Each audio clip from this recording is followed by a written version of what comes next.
Folks, thank you so much for tuning in. StockwellDay.com is where you can tell your friends to go to catch the daily broadcast here. Appreciate the comments that we get. And today's news, I'm just overwhelmed every day, the stuff that is coming in. And you're going to get, at this podcast, you get behind the scenes on some of the main headlines, everything from what's going on with Iran. Is that thing going to explode on us, to Canada doing some amazing stuff in terms of wanting to end the lives of people with mental health problems, and then looking at a company where your kids can go and work if they're making video games and get $100,000 for having a child. Anyway, let's jump right into it, folks. The Iranian deal, the so-called Iranian deal, is still up for grabs with a lot of questions. There's supposed to be a signing in Switzerland coming up on the 19th, but this is the debate surrounding it, certainly in the U.S., if not other countries, could risk splitting the Republican Party, because some are already saying that the agreement is way too soft on Iran. It's going to allow them to have up to $300 billion worth of money flow in. It's not really clear on who's going to control the strait, and has a very controversial item which might restrict Israel from attacking the Hezbollah terrorist groups along the Lebanon border, where those Hezbollah terrorist groups, which are financed by Iran, constantly firebomb down on Israeli citizens. I've been to that border. I've seen it's happening. So lots of action going on there. We're going to see, and some people are already saying that this deal is actually even worse than the deal signed by President Obama back in 2015 with Iran. Let's see. This is going to be a very critical next 24 to 48 hours. Along with that, there's the reports of quite alarming now. 5 people have been arrested relative to that planned attack that was being planned and almost took place of the White House during the huge UFC fights that took place on the lawn there, and all of the fans around that. And what's emerging here is that there seem to be more and more of these militant groups, secret militant groups. Because of the internet, they're able to communicate, they're able to do their plannings. In this case, they were going to use drones to bomb the White House. People would then run by the thousands to the evacuation areas down the street from the White House, where there would be snipers hiding and shooting at them. So one of the things, again, I just can't say enough about this, is we've got to calm down the rhetoric in political life when we're going after each other on either sides of the spectrum. There needs to be a cooling down of the violent language. Let's deal with the differences that we have, but it just gives rise to emotionally unstable people who always want to kill, maim, and destroy. So growing reports about the number of those type of groups rising, not just in the U.S., but now we see this is kind of disturbing here. The DHS, the Department of Homeland Security Secretary, and I used to work with the Department of Homeland Security Secretary in the U.S. back when I was minister responsible for borders and security. And the present one, I didn't work with him, but the one there who is there now, his name is Mark Wayne Mullen. He is talking more and more about the northern border, how people are coming in from Canada. In the last year, they arrested in the U.S., they say they arrested 358 known or suspected terrorists. And so what they're saying is Canada is that we as a country is allowing in people of terrorist origin, allow them across to our borders, and then many of them are using Canada as the route to get to the U.S. We'll have to determine if that's true or not, but we cannot have the appearance of that happening. That will be devastating to our trade and to other relations. And so it's incumbent on the federal government in Canada to really look at who we're letting into the country, and is that causing a problem or not? Well, one thing that's happening both sides of the border is in terms of cost of housing, and this is increasingly becoming a political item for elections.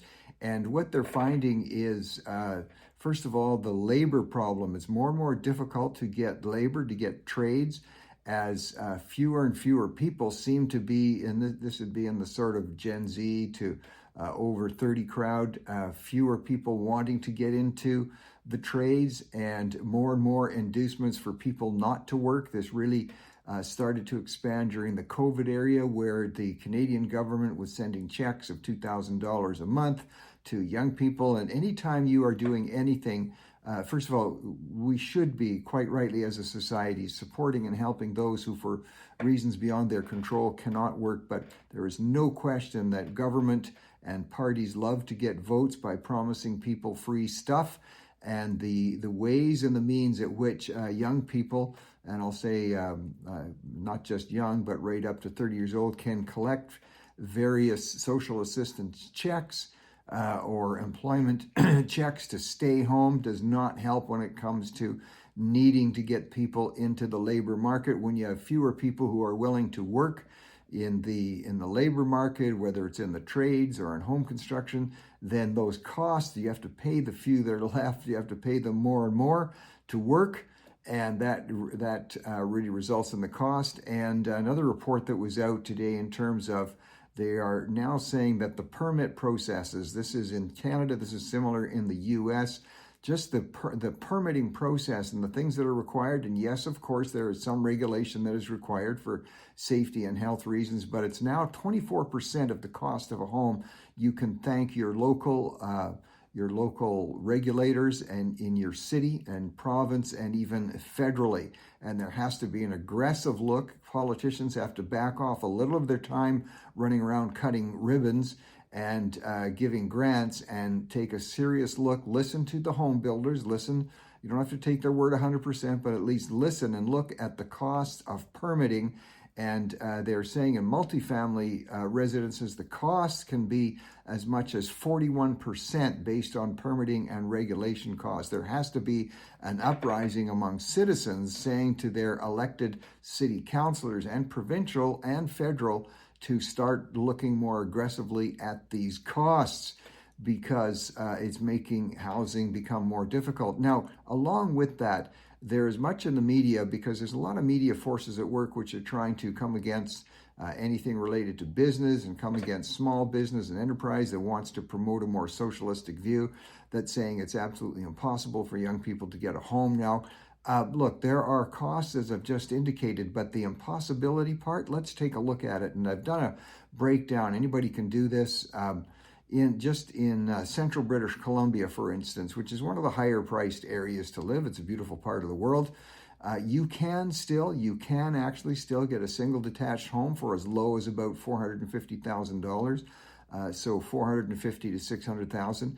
Now, if you want to buy a $500,000 home, your deposit, with the present first-time homeowners availability there of grants, you're going to have to come up with a deposit of $25,000. Really, is that hard to attain if you're working, if you're saving? And you get a 25-year mortgage at 4.5%. Your payments are going to be anywhere from $2,700 a month to $2,850 a month after coming up with that $25,000 down payment. It's even, one projection says, two people working together, living together, can actually, at minimum wage, could actually make that. But the provision here is, you can't be doing that if you're dining out at restaurants several times a week. You can't be doing that if you're hitting Starbucks and getting the fancy protein drinks at $6 or $7 a pop. And if you are a couple, you can't really, it's going to be tough. If, for instance, if you have on your credit listing, if you are buying cars and making payments, that's all going to cut into your ability to get that mortgage. So has it changed? It has changed somewhat, perhaps, from the past, but I can remember over 50 years ago, and not even 50 years ago, buying our first home. It took us 13 years. We had chosen to work in a particular occupation that didn't pay highly, but there was certain social value that we felt we were contributing related to education. And it took us 13 years to scrape the money together to get a down payment, but it can be done. And when you have media constantly shouting and saying to young people, oh, you're doomed, you can never get a house, you're just going to live in the basement and play video games for the rest of your life, that is not an accurate projection. Some things never change. Hard work and savings and being careful about what you're spending can get you into a first home. Don't despair completely there. Canadians, another thing, a report just out, at least from the Canadian broadcaster CBC, which is subsidized by the taxpayers, says apparently Canadians are having huge emotional grappling with the fact that a favored stable, really for a couple of generations, Hockey Night in Canada, which was every Saturday night and may be coming, in fact, is coming to an end as other streaming services are making those games available. And CBC, which it's been on their platform that we've seen that for years, are saying the Canadians are devastated. Canadians are devastated by Hockey Night in Canada now being available on other mainstreams like Rogers and others. I love Hockey Night in Canada, watched it for years, even as a kid. I am not devastated that somebody else than the taxpayer-funded news network in Canada isn't carrying that anymore. I am not devastated by the fact that some of my tax dollars are not going to providing Hockey Night in Canada. I worry about my fellow Canadians when I think that they're stumbling around in dark depression and devastated. At least this is what CBC is telling us. And of course, CBC advances it even further by pointing out to certain parties that want to see a defunding of CBC to make them have to compete like any other news network. And CBC, which has now a very low viewership compared to other platforms. I'm really getting a bit tired of CBC saying that as Canadians we should be devastated by these things. Get a grip, folks. Keep loving hockey and keep supporting our teams, but don't get devastated because the taxpayer-funded state broadcaster may not be carrying the games anymore. Well, the issue of lowering birth rates continues to be a topic all around the world. South Korea has had the lowest birth rates now for a number of decades, and it's projected that by the year 2070, get a hold of this, by the year 2070, that's not that far away, the population of South Korea will be 1/3 of what it is today. And half of those people, half of the people living will then be over 65, not making money, and there will not be enough workers to support either the workers to support the ongoing economy or the people who are over 65. It's finally gotten the attention of politicians, well, everywhere, but some countries are really waking up to this fact that promoting this false notion of overpopulation and a guilt trip on young people to have kids is actually killing us off.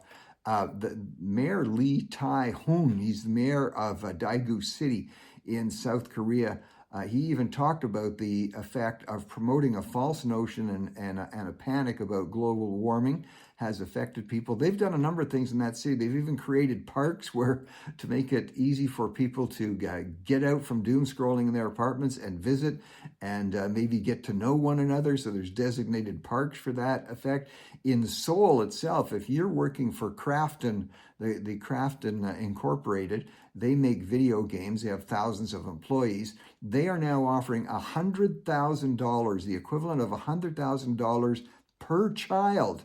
If you will have a child, if you're working for them, they'll give you 2 years parental leave and free daycare. You know what?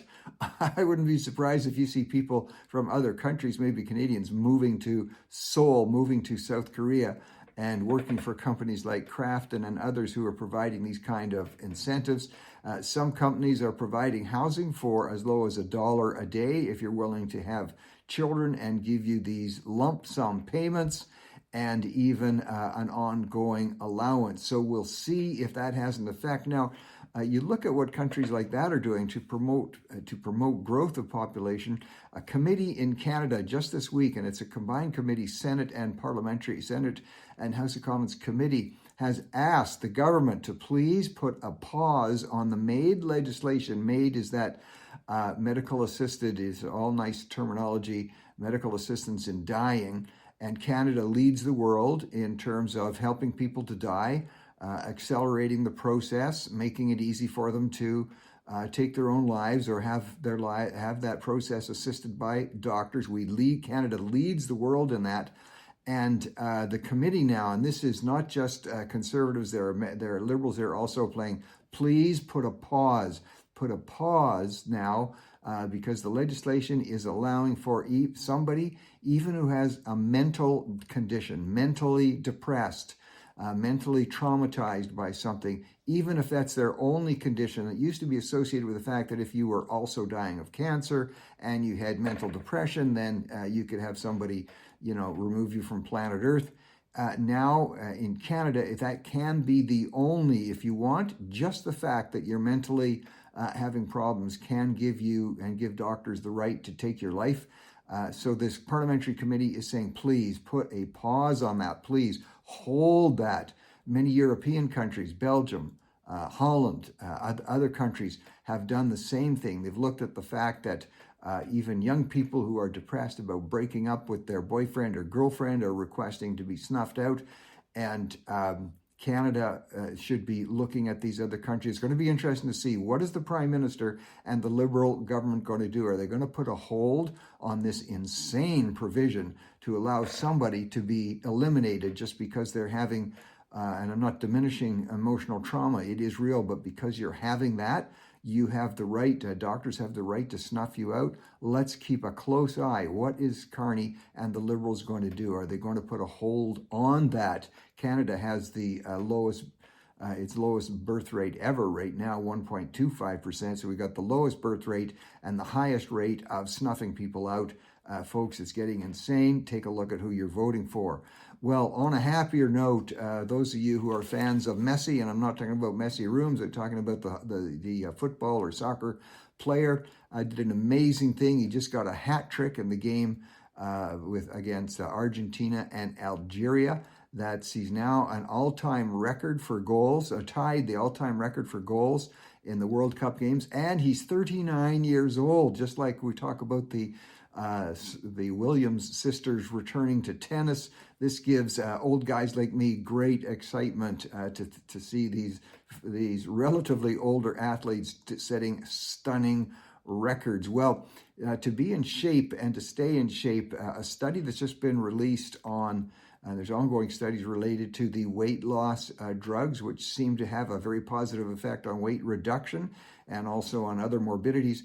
But they're also saying, and this is coming up by the Endocrine Society, it's called Endo 2026, and a conference they're having, is saying one thing to be cautious about when you're losing this weight, you have to keep exercising. Many people feel, well, I don't have to exercise now to keep the pounds off. Yes, you do, because you're losing you're not just losing fat mass, you're losing muscle mass. So just a little free warning there, talking to people, keep up the exercise, don't abandon that. On the ongoing debate about separatism, I'm so glad when October 19th comes along in Alberta and they have the vote on this, and you're going to see that one voted down, I believe. But there's a ban on parades in a city in a town in Alberta, and no, it's nothing to do with gay pride or gay parades. The town of Sundre, because they had an embarrassing incident a couple of years ago with one of the floats in the parade, and I didn't like it. Most Albertans didn't like it, and Canadians, it had really racist overtones. It was overdone. It should not have been allowed to happen. And so, as usual, it happens with politicians. Then you go too far, because one of the floats, all it was doing was a float just flying the Alberta flags. Obviously, it was supporting the notion of separatism. But not only was that banned, the whole parade has been canceled. Because of that, politicians, get a hold of yourselves. Don't react to media all the time. Quite rightly respond when there is something that's truly racist. But a parade, an annual parade being canceled because they're flying the Alberta flag, give your head a shake. Well, the EU on a Wednesday is going to be looking at passing tougher laws relative to migration, slowing down the migration that has been wide open now for a couple of decades and is causing huge problem in European countries. And it will be allowing the EU countries to build, are you ready? Brace yourself, detention centers to hold people who are coming in illegally or who have done illegal centers. They can now be put, this is what they want to see, in detention centers till they are shipped back to their regular countries. Folks, immigration is something most countries, legal, positive immigration is something most countries endorse. Certainly, I endorse that. but the resistance, the failure, the fear that politicians have to deport or hold illegal immigration has just been crazy. It's been very destructive. And there you have the EU, the European community, which used to lead on this, now looking at building detention centers. Well, in a trend with, not related at all, but Gen Z, there's finally a trend that seems to be emerging. It's called glow down trend, where especially for girls, but guys also, the trend to the very expensive treatments. I had no idea the cost of truly, I'm not just talking about to get your hair bleached blonde, but to look truly and amazingly blonde. The trend to have to dip into powder acrylics and to look at all types of waxes. The costs of that are huge, and there is now it's being seen, reported in Canada and the US, a glow down trend where thankfully, especially young girls are saying they just can't afford to keep pouring money into this, and they're backing off a little bit. And I just encourage that. Encourage people, tell your friends, tell your daughters that they are beautiful in their own right, and they don't have to be going to these hugely expensive treatments, but many times it's parents who are supporting it. And that's just, in some ways, it's building up their lack of self-esteem by telling you need all these treatments to look and to be like a beautiful person. But anyway, it looks like Gen Z is getting the message with a bit of glow down going on. There's a report in the Guardian publication about, and it's an app now, it's called Footy Addicts. Footy Addicts. Now, this is just in the UK right now. I don't think you'll be able to tap into it. But where it's encouraging people, and especially this is happening with all the rise of interest in soccer or football, as we call it, depending where you are. With this all going on now, it's where you can meet in your community just for casual pickup games of soccer. And that particular Footy Addict app now has 323,000 members, where people go online to see where the local soccer game is, and they head down to the park. Very positive sign being seen there, getting them off of their doom scrolling. We'll see if that continues to other areas. Well, Blueprint magazine has got an article and reflecting what some other articles have been saying, and some people for a number of years now, that Africa, the nation of Africa, has actually become the center of worldwide Christianity in terms of percentage of the population that purport to be adhering to the Christian faith.